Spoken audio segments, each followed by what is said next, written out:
injured. No, arrest, civilians injured, police officers injured this time. Okay. Thank you very much. Good evening, everyone. I hope you are ready. Okay, thank you very much. This is a statement following today's chaos, looting, violence, and disruption of transport during protests against the fuel prices this Monday, 18th of May 2026. Our attention has been drawn to the chaos, violence, looting, and disruption of transport in the country today, ostensibly to protest high fuel prices. Even though our Constitution protects the right to demonstrate and picket, it is quite unfortunate that today's protests have once again been hijacked by political actors for political ends. Whereas we take cognizance of the fact that fuel prices have risen significantly as a result of ongoing global political crisis, looting, violence, blocking roads, and vandalizing public and private property can in no way bring down the oil prices. If anything, the disruption of transport and closure of business can only worsen the situation. The government, led by the National Treasury and the Ministries of Energy and Transport, are taking steps to engage with transport stakeholders to explore the ways of addressing price increases, and we are confident that the talks will bear fruit. We are, however, concerned that although most parts of Kenya were peaceful, criminal elements in some parts have been mobilized and deployed by rogue politicians to target government projects, property, personal property, pro-government, and also property of pro-government leaders. The looting of Ketia supermarkets owned by a member of parliament who supports government, the burning down of UDA offices in Wote in Makueni County, and the torching of 2 trucks at the site of Rironi Mau Summit flagship project are not coincidence, but a calculated move to spread fear and intimidate government supporters and innocent public servants.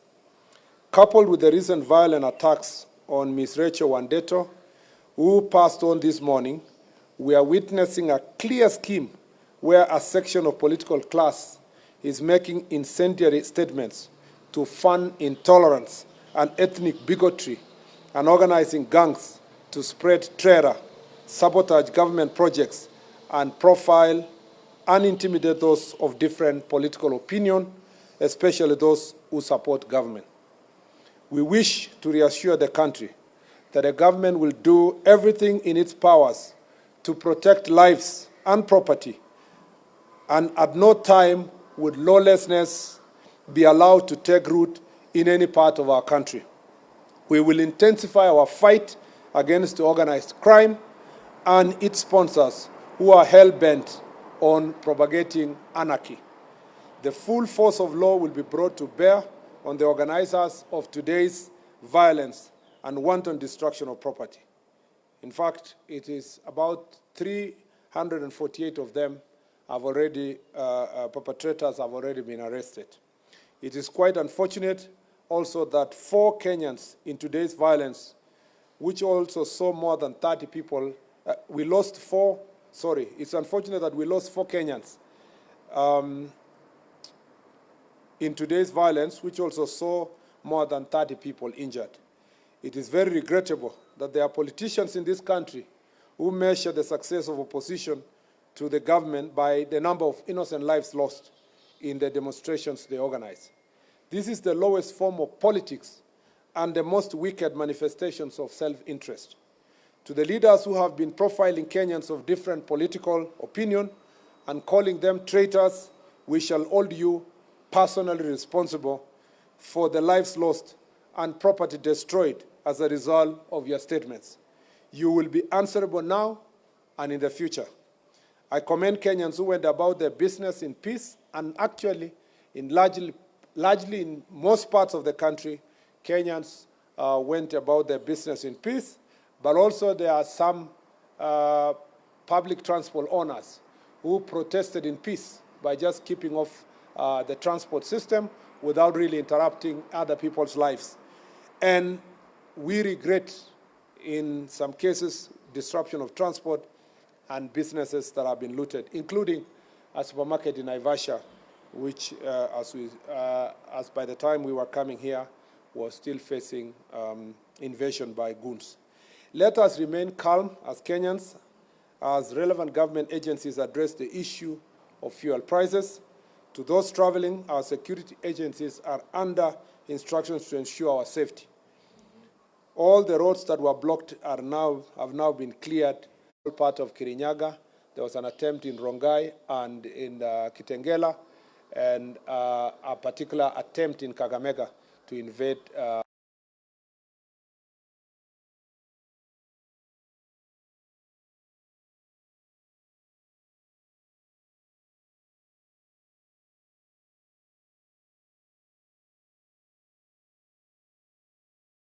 just wanted to know the 4 people who lost their lives, under what circumstances they lose.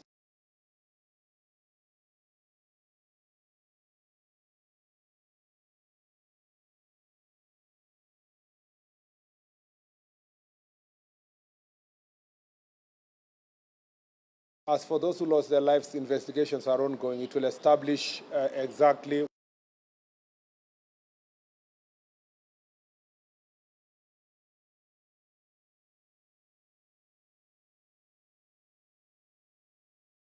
civilians. So we leave that to the investigators to establish the exact situation, whether these are innocent civilians, innocent citizens, or were they criminals who died in the process of being apprehended or being dealt with. And on the question of oil prices, as you may be aware, there is an ongoing meeting now between the ministries of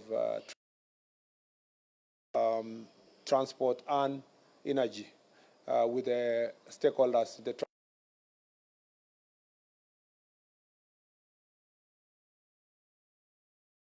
and the way forward on the question of oil prices. But nobody is a visitor in Jerusalem. We at least have guarantee of supply of the fuel, even if it's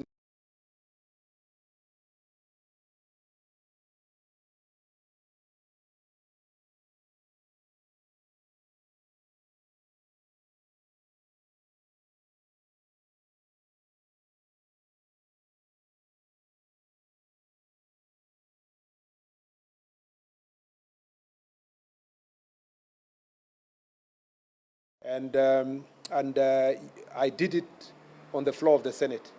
But you should give us credit that no life was lost during that time, during that agitation, that we never organized a protest. We never agitated for Matatu sector to stop transport. In fact, I dare say that the leaders of Matatu industry at that point in time never protested against the government. So the question you should be asking yourself, why did they feel that it was okay to understand President Uhuru Kenyatta, but when it is President William Ruto, they should go to the streets? You should ask yourself, why did they not stop their vehicles just less than 4 years ago? And why is it that in the administration of President William Ruto, they have stopped their vehicles from coming to the streets? There must be something. There must be a certain level of profiling that applies to William Ruto that does not apply to President Uhuru Kenyatta. And the guess is as good as, your guess is as good as mine. If you will give us credit for those who were opposed to the administration that time, you must give us credit for using constitutional means and using the floor of the House and giving alternative suggestions to how to handle the fuel crisis. We never organized one protest, no life was lost, no supermarket was looted, no person was targeted to be killed as a result of the higher fuel prices less than 5 years ago. So I am very proud of my record and the statements I made in the Senate just about 5 years ago. And I'm very proud of how President William Ruto handled his opposition to how government was running its affairs in the last 5 years. I wish current opposition would emulate him instead of organizing violence and so forth. And I am just asking the most simple thing.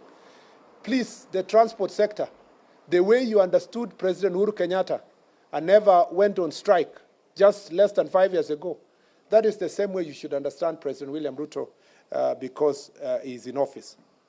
Number two is that how can we ensure that in future protests do not lead to loss of life? It's just by ensuring that protests are protests. They are not criminal activities, acts of crime, looting, robbing people of their property, burning of property. As long as we stop, and I see you in the media, reporting that protesters, I saw one today, protesters in Naivasha burned 2 vehicles. Those are not protesters. Protests is constitutional. Protest is presupposed to be peaceful. Burning of 2 vehicles, the media should be able to profile the way it should be, to say criminals burn 2 vehicles in the name of protest. I wonder why media in our country does not really always give a proviso to such situations by saying there were protests, but today it was not protests, it was criminal activities that burned vehicles. Why are facts distorted? Why are facts distorted? And sometimes protesters were killed. Probably criminals who were looting were killed. They were not protesters. So let us characterize any peaceful protest will be protected in this country. And I don't think any one life will be lost in a situation where the protest is peaceful. So let it be protests, not criminal activities, and life will not be lost. The last thing I'll say is that who are these politicians we are talking about? The investigations are not going, but the incitements, the people who have been inciting, particularly that the former deputy president is on record inciting people who have a different opinion and telling people in his backyard that anybody who is having an alternative political opinion supporting President Ruto is a traitor, and the traitors must be punished. So the understanding of his supporters perhaps is that you must attack physically traitors, and he will be held personally responsible. And all other politicians who are engaging in these acts of violence will personally be held responsible. I see sometimes some of these politicians speaking about ICC, take this one, ICC, and so forth. I don't know if they know that they are making their bed now and they will lie in it. So it is important for every one of us to become aware of their own acts. And we will take the necessary legal steps to bring all of them to face the law. I know even the banning of the UDF officers in Wote, in Makueni, was organized by politicians, and the investigations are not going. So just give the DCI a few more hours, and those who are personally responsible will be held to account. I think I have answered all the questions. Yeah, I'm seeing somebody somewhere there. Yes, last one.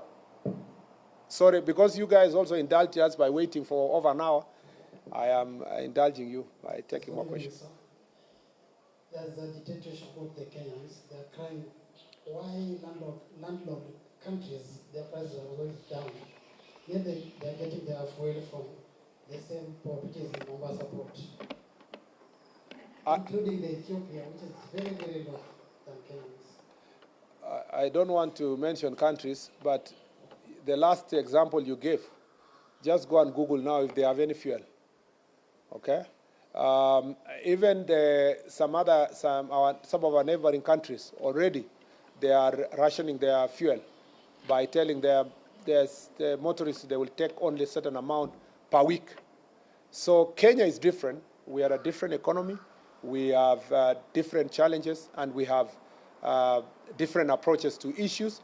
But I don't think in the next few days you will be willing to ask the same question in terms of comparison of price, because the information we have is that as days go by, everybody is feeling the impact, even by our neighbors. So that difference you're speaking about is not significant enough for you to measure the difference. Let's give it another 2 weeks and let's have that discussion again. But the most competent institution to respond to your question, of course, is the Ministry of Energy, and you know, because of the meeting they have at the moment, and the Treasury and so forth, they will answer that question accordingly.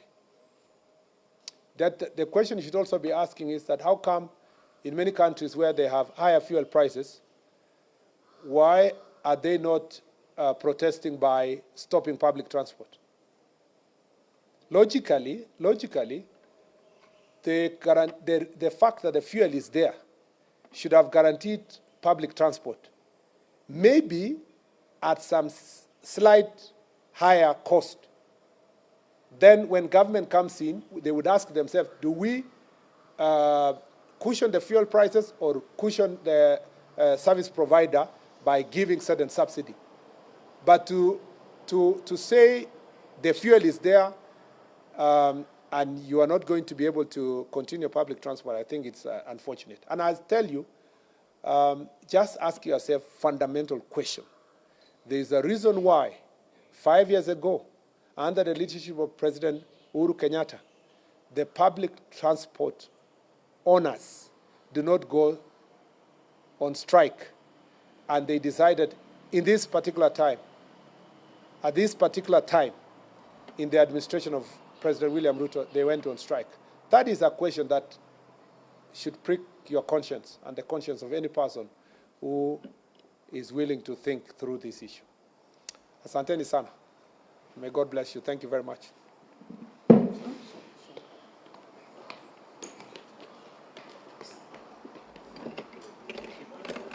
Yeah. You keep the tablet.